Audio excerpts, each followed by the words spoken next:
Hey everybody, welcome back here to my channel where I play Planet Zoo. My name is Nisse and today I'm gonna make a hopefully beautiful habitat for the Gharial. And with that, I'm sorry to tell you, but there will be a sad story today. Because there's actually only less than 235 individuals left in nature. They live in India and Nepal, primarily in rivers, freshwater, riparian, wetlands, and mainly in the tropical areas. If you can't quite remember which one is the Gharial, it's kind of the crocodilian with the really thin snout that is kind of extra long. The males are extremely much bigger than the females, and they, if you have them in the game, you know they start to reproduce, you get a baby boom. My info today comes from Animalia and it will be linked below if you want to read some more about it. You know, Animalia are one of my favorite sites to look for animal info. It's straight to the point, there's a lot of info and I can't cover it all. So therefore, if you are an animal nerd like me, go and read for it. But if you feel satisfied after this video, then you don't have to, of course. Today I just started with getting a layout of the habitat. The water part I actually done before when I made the Himalayan brown bear and the Formosan black bear habitat. It is the same stream of water going in here, so that was pretty much based. I will change it later on, but for now it's completely just there as I placed it the first time. If you are curious about the glass building behind this habitat, that is our tropical house, which will be a 3-parter.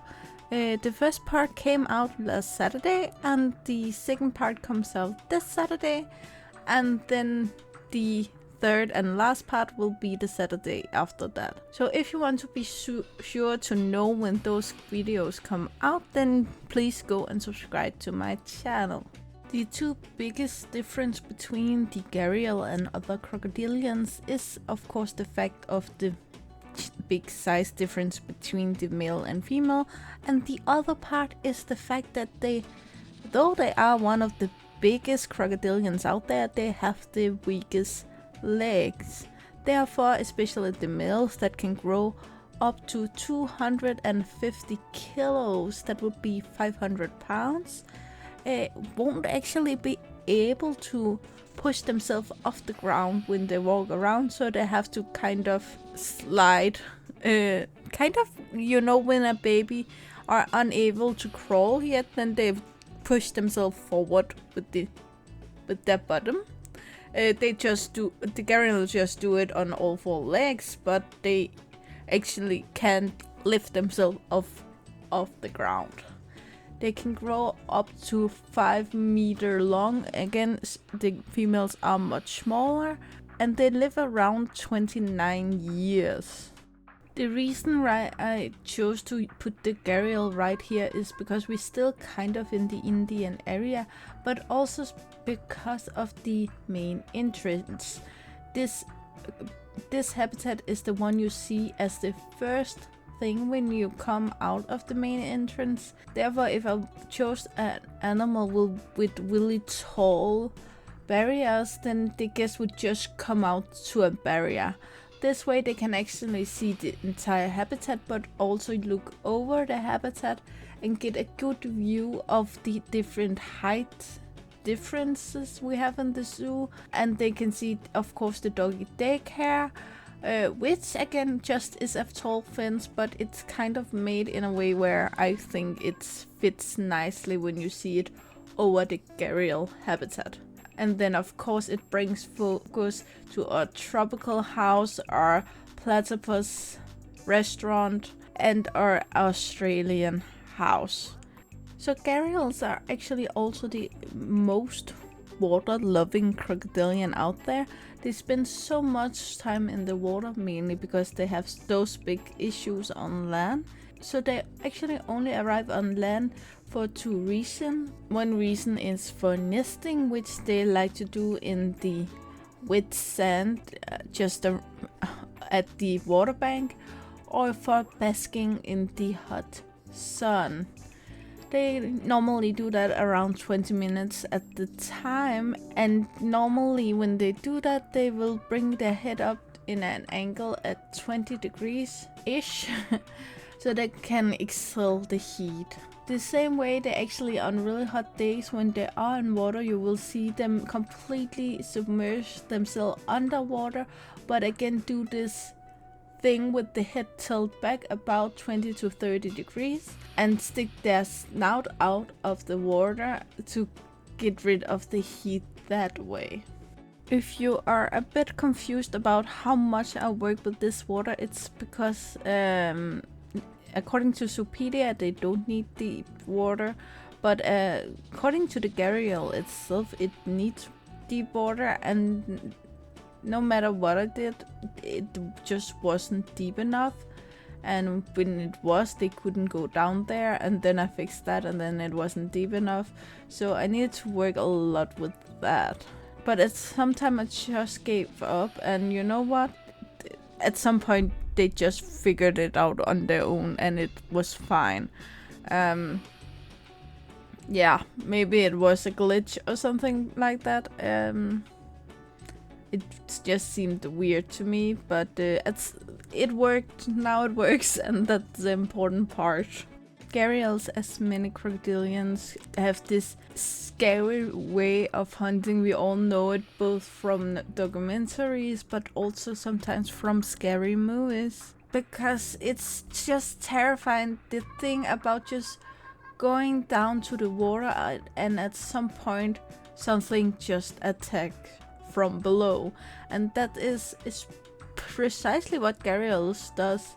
They either just sit and wait for something to come close to the water, but they actually also have a way of knowing when someone reaches the water if they're not on the lookout already. Because they actually have some kind of organ in their scales which can feel vibration in the water, meaning they can feel if a prey comes near to them, either from the water itself or from the ground around the water. That's sensitive as if. But it's kind of scary, just a thing about you could just go down, you just need a little bit of water, maybe you could need to wash your hands. I imagine if you visit a tropical area around here, you would be sweaty or something like that, so you just want some cold water to cool you down, and then something from the water can just emerge. And to make it even worse, they have this technique about killing, where they don't just take you and kill you. They have this kind of multiple steps killing method. So they kind of go up and tear at you with their many teeth, let go, down in the water, jumps up again and keep tearing at you, and they can do that multiple times. And even though you maybe they grab your arm and your legs are physical able to leave, you will probably be in shock, so you probably won't think about leaving at that point. So it's just a terrifying way. I know we all seen lions kill the gazelles, but the gazelles actually have a fair fight. Not a fight, but a fair run for it. When you meet a gharial, you really can't do anything, because at the time you know it's there, it's already too late. I actually tried to go really light with the foliage for this habitat, especially because the gharials, especially the male gharials, need a lot of space to move around. That being said, they do live in tropical areas, so therefore I wanted half of this habitat to have kind of a tropical foresty feel, and the other side of the habitat should be more like a water bank feel. So here I put in some palm trees, and I put some of these what's it called, is it cherry blossom trees, or what they call, kind of to pull this side of the habitat in with the other side of the main entrance being the formation black bear and the panda bear. So I wanted to kind of build a cohesiveness over there. But again, I tried to go real light with the rest of the foliage. I know the males can reach this part over here, but I kind of think it would be nice the babies and the females can reach it and kind of have a spot of their own. Gharials are actually mostly solitary creatures, but doing this sunbathing exercise and the nesting, they actually can meet up. Normally, one male will have a territory where there will live multiple females. The season of love for the gharials are between November and February.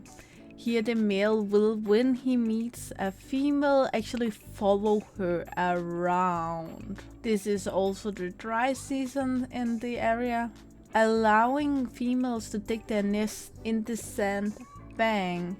They will lay 28 to 60 eggs in it, usually at night, and there they will incubate it for 60 to 80 days, during which the female are very territorial when near their nest, so don't fight with the female gharial in this period. It will though tolerate other females using nest on the same beach. This beach would probably also be the same beach they choose to sunbathe on.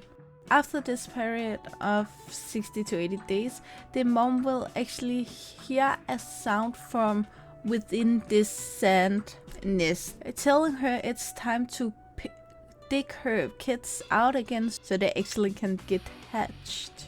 Gharials do actually not carry their hatchlings in the jaw, which most crocodilians actually do. Young remain with their mother for a period of several weeks or several months. They will stay at the nesting sites until the dry spells and the water levels will rise up above it again. Females will be mature at around 8 years old, but since males need to grow a lot more, they are actually not mature until they turn 15. If you, like me, are in love with these beautiful educational signs, they are not made by me. They are from the Steam workshop and they are made by Shesta. They called Education, Aquatic and Various, and I have linked it below, and I have been using them for several zoos now and I'm in love with them, even though there aren't one for every single animal, but they are really easy to tweak a bit so you can customize them but still use the design of it. And here I think the one I use here is actually made for the caiman, but I'm just changing the picture and now it's for the gharial. At this point I thought that this bridge wasn't really secure. I know a lot of countries out there where people would probably just jump right into the gharial's water lake here and then afterwards try to sue the zoo. I'm pretty sure that wouldn't work here in Denmark. In Denmark it probably wouldn't be good enough just to put up a sign that if you take a swim with the gharials then you're too stupid to live. But in some countries you could probably sue the zoo over it. So therefore we just gonna make it a bit more secure. First of all, I actually forgot to copy the color over, so I'm just changing that here. They do inflict a bit with the trees, so it's kind of hard to pick all of them.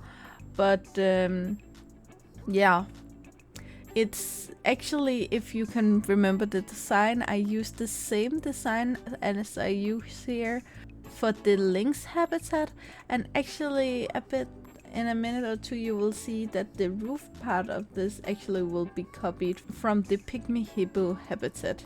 A way to just make a little red thread through this entire zoo, even though both of these habitats are a long way away from here. But it just I just like when zoos reuse things on a bigger scale, and this just makes sense to use, and I think it's beautiful here and it's beautiful there, so why not use it both places? With less than 235 individuals left in the wild, it can be a shock for you that they have a lot of reason to be so. One of them is of course habitat degradation and all loss.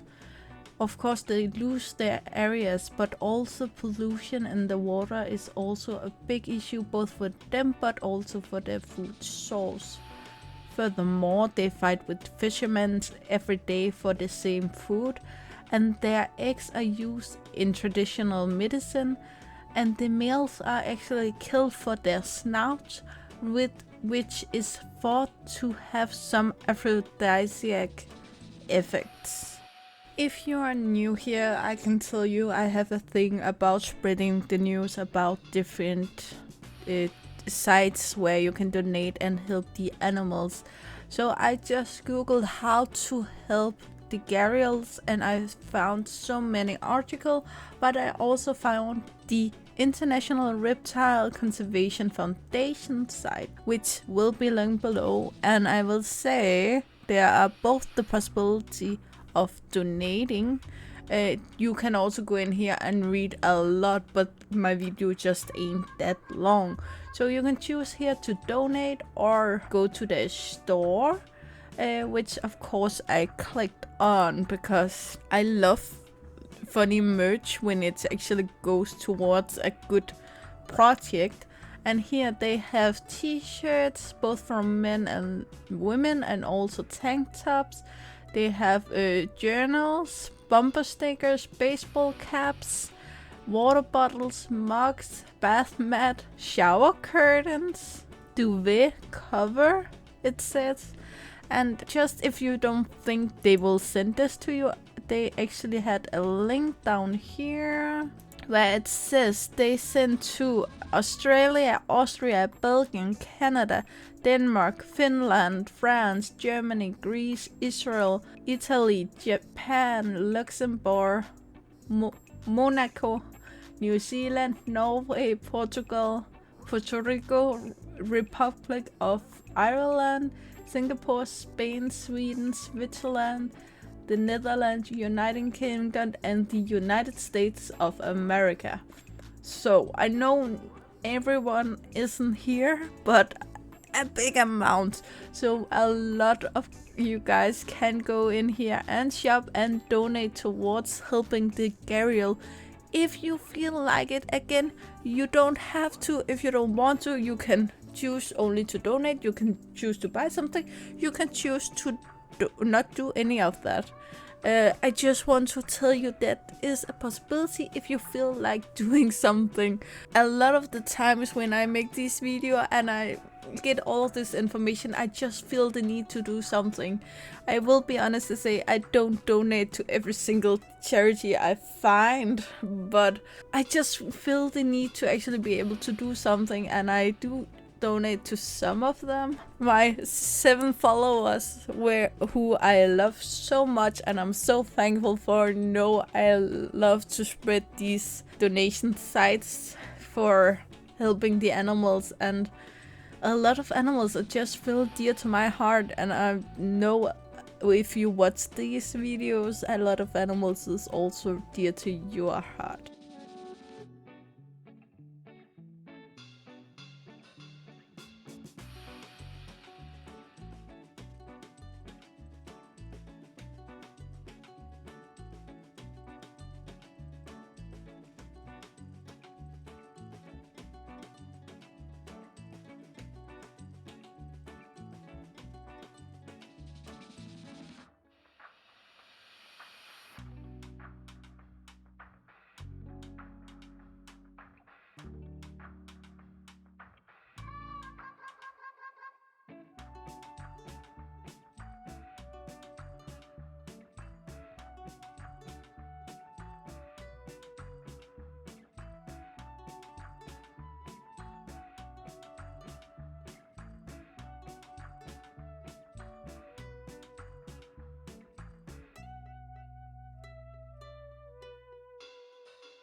So, I know it was kind of a sad story I told today, but I really hope we ended it on a positive note. I won't say any more today. I already talked too much as usually, so you know the drill. Like, subscribe, and turn on the bell notifications so you know the next time I upload a video. I really hope to see you again, either in the comments below or in the next video. Bye guys!